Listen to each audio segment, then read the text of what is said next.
over the last 15 years of writing resumes, I have had some really weird and interesting questions about what you should and should not put on a resume.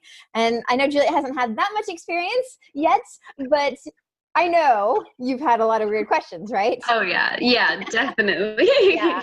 It's funny because a lot of people say, I've never written a resume before. I've never had it done. I've never worked with a service. So it's totally new questions. So, they're not always bad, but some of them, are very out of the box, and you kind of just go, let's think about how to put this on a resume. There are some things you should put on and some things you should leave off.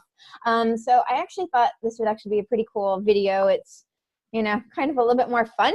And if you are thinking along these lines, we'll give you the answers to these questions. Hopefully these aren't some of the same questions you have.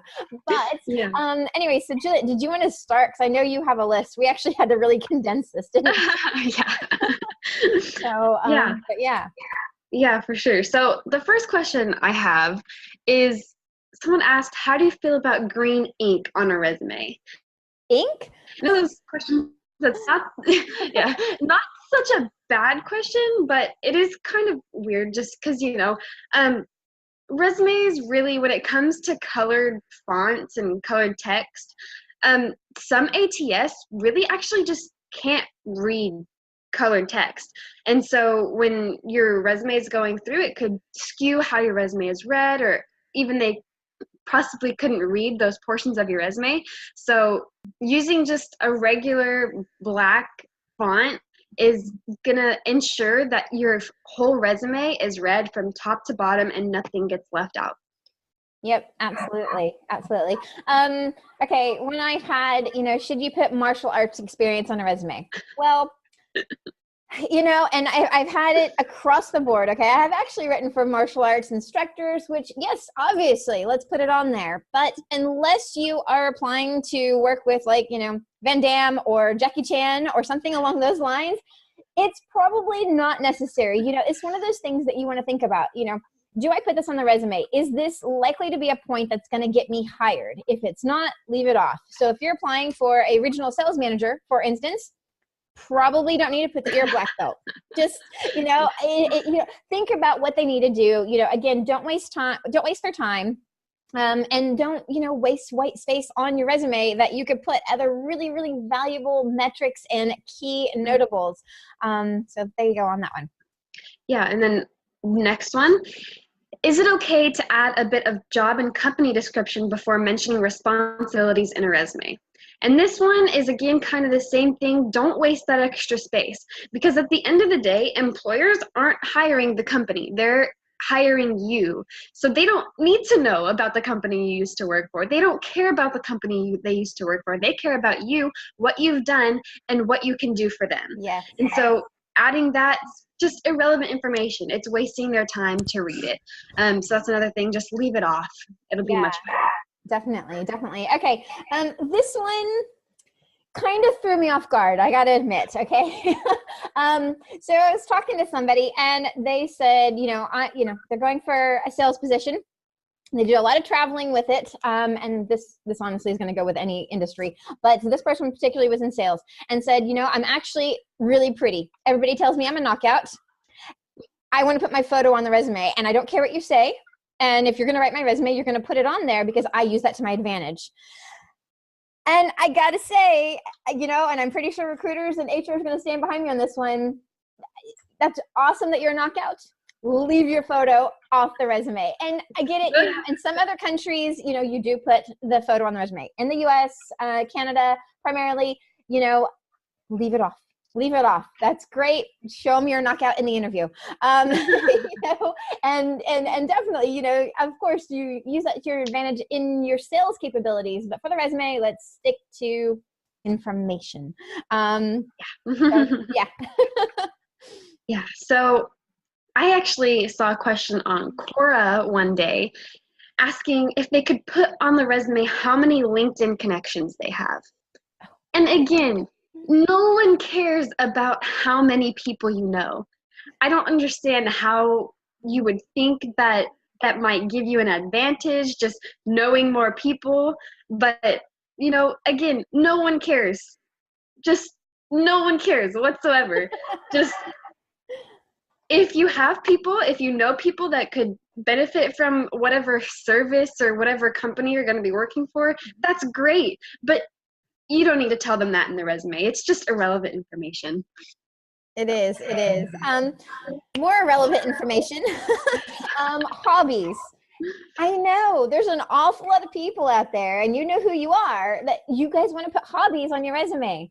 It is not necessary. It's irrelevant information. And, you know, some people tell me, oh no, I want to put hobbies on there because it might build rapport. You know, they might see it and go, oh wow, they're just like me.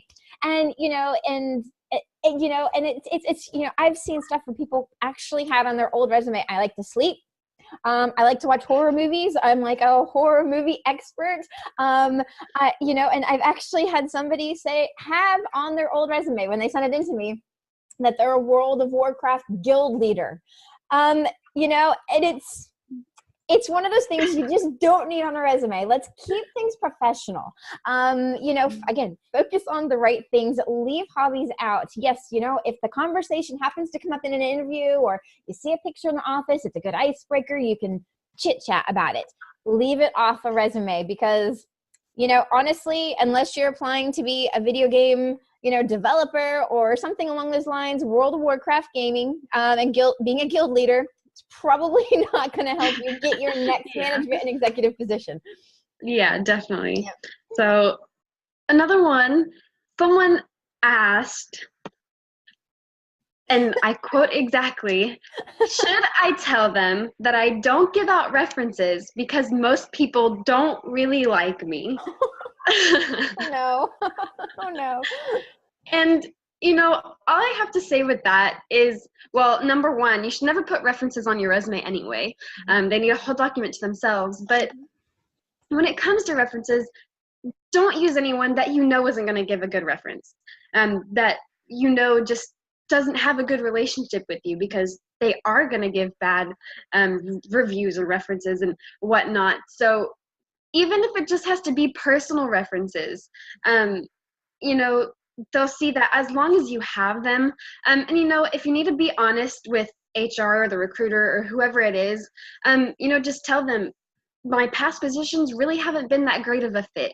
And so I butt heads with a few of the people that I would have been able to use as references. So, you know, these are my personal references. So it's really what I have. It's, you know, just give them what you can. Exactly. That's great advice. And, you know, and I think one of the last ones that I wanted to pick out to actually bring up is some people don't actually like putting their contact details on their resume, or they say, can we just make up a company name? Because I don't want them to know where I work, because what if they contact the person and I'm not going to give out my references to that company? And you got to put the correct information on your resume, the correct company you worked for, you know, and again, you don't have to give a reference to that. But HR is going to want to see the truth. You know, don't hide something. Don't make up company names. You know, even if you worked at a company with these details, put the actual company on there. You know, and same goes with the personal details. I've had some just go, oh, I don't want to put anything on there but my name. Well, how are they going to contact you? You know, let's think that through real quick. You know, and they're just like, you know, I don't want that on there. I don't want them to know where I live. What if they come to my house to check it out? I'm pretty sure for most positions, and I think, you know, a lot of the people that I know in recruiting and stuff like that can back me up on this one. They don't come drive by your house and make sure you live there.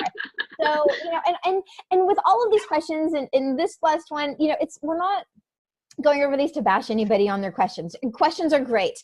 Get the information, you know, and it's great. You know, everybody that asks us these questions, we can give them answers to help them along. So any questions you do have, you know, even if you think they're kind of out there, but you might want to find out about it, ask us. We are more than happy to let you know, from everything from green ink to, you know, you're not working with Jackie Chan to, you know, your actual personal details on there. It's the little things. And sometimes, you know, sometimes that information is just hard to find online. So ask a professional, ask another resume writer, career coach, anybody. Like I said, reach out to us. We're more than happy to kind of go over any questions, good, bad, or indifferent, on your resume. Even if it's just a little thing like, should I put this on my resume? Ask us. That's what we're here for. You know, we do have the knowledge. We do have, you know, the expertise in this, and we can help you, you know, make sure that everything and all your ducks are in a row so that you can have the best possible chance going into, applying and getting into interviews. So anyways, hope you enjoyed those. We'll have to do some more. I think, Yeah. they're kind of fun, but they're also, a bit of information as well. So, and I know we both For have sure. a longer list of that. Oh yeah. It's hard to cut it down. But anyways, hope that helps, guys. And again, if you have any questions, ask us. We are here. Message us right here on LinkedIn or on our websites, whatever's easier, and let us know how we can help you.